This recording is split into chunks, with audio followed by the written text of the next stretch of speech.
uroj edhe pres, edhe çdo verdikt tjetër, përveç që djemtë tonë na I kthen në tokat tona e qenë të pafajshëm, nuk pres asgjë tjetër. Përndryshe çdo vendim tjetër nuk është vendim për paqe, nuk është vendim për drejtësi, është vendim që herdo kur do ka me I kushtu vetë faktorit ndërkombëtar, edhe ka me kontaminu edhe më tej politikën, e sidomos në raportet mes neve dhe Serbijës, për shkak që ne jo për fajin ton, po për drejtën ton kemi pas mbështetje nga venet më të forta e superfuqit e këtij globi që na rrethon, kështu që kjo nuk është vetëm sfidë për ne si shqiptar, po është edhe për gjithë ata ushtarë të NATO-s e për ato vendime që në kohë të vështira në vitin 1999, me presione, pa presione, në momentume që inkriminon edhe vetë rrethimin e tyre, po.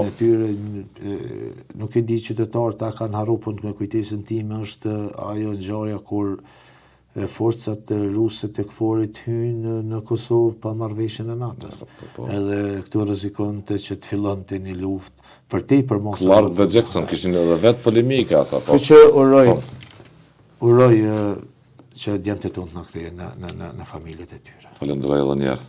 Respekt për ju, për gjithë lufttarët, natyrisht respekt të paçmuar për familjet e dëshmorëve të martirëve, për çdo gjë që kanë bërë për lirinë, për anë liberal, demokracinë, sot që gëzojmë si shqiptarë.